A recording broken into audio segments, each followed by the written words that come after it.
Olathe woman served with the Peace Corps in Ukraine. She's staying in touch with her friends there as the crisis continues. KMBC 9's Emily Holwick spoke with her today, and Emily, she is worried that they're in danger at this point. She is very concerned for their safety and says many of them have heard bombs and gunfire. Some of her friends have been able to get out of Kyiv, but they are still in the country right now. It's a tense situation that's constantly changing.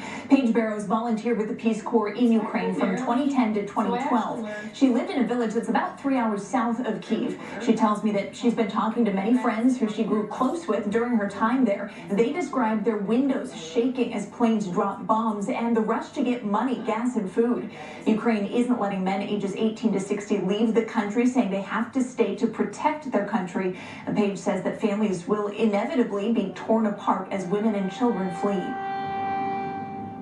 I have 2 little kids. I can't even, I'm gonna get upset even thinking about that. I can't even imagine what I would do or what I would say to my children if I were in that situation. And I just hate that a lot of people that I love and just any of them are having to deal with this right now.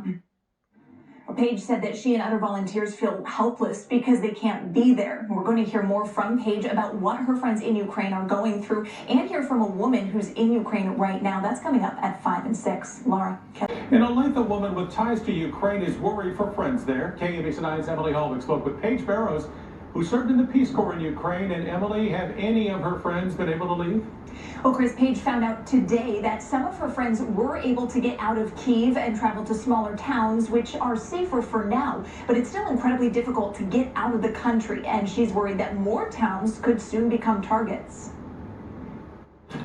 This is where I lived in the Cherkasska Oblast. More than 5,000 miles away in Olathe, Kansas, Paige Barrows fears for her friends in Ukraine. A lot of my friends were saying that they had heard loud bangs, sounds, bombs, gunfire. She lived in Ukraine from 2010 to 2012, serving in the Peace Corps. She's been staying in touch with friends there, afraid for their lives as Russia invades. I think in the last couple of days, it's just become so scary, and the reality is sunken in, and they're preparing for the worst at this point. Paige and other Peace Corps alums feel helpless watching from an ocean away. We're trying to do everything we can now, but we're kind of limited, and it's definitely really frustrating and scary.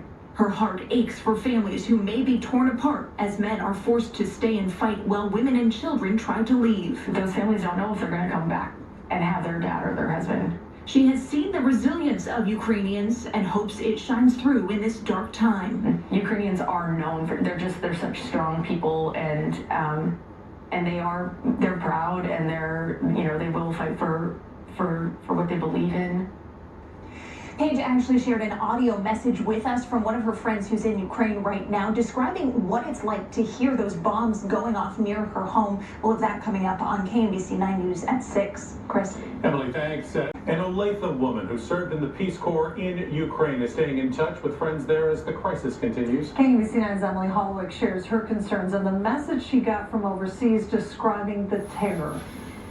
I just thought this one was so pretty, so I brought it home. After spending 2 years in Ukraine, it's all hand-painted. Paige Barrows cherishes mementos and memories. I quickly learned that Ukrainians are some of the most hospitable people. It's been 10 years since she served in the Peace Corps there, but she's stayed close with Ukrainian friends, now in danger as Russia invades. I had a sinking feeling, scared, worried, concerned, all of that, angry. She shared a chilling voice message from a friend in eastern Ukraine, where attacks have ramped up. Throughout the day, there were a lot of explosions. I was able to hear, planes were flying, and they throwing bombs. The windows were shaking, and the sound is horrible, and we all are stressed out. Paige is heartbroken that families could be torn apart as men stay to fight while women and children flee. I'm gonna get upset even thinking about that. I can't even imagine what I would do or what I would say to my children if I were in that situation. She's frustrated being so far away, but is sending support however she can. And I just hate that a lot of people that I love and just any of them are having to deal with this right now. Emily Holwick, KMBC 9 News. Paige says some of her friends in Ukraine have left Kyiv for smaller towns. She says it is becoming increasingly difficult for people to get out of the country.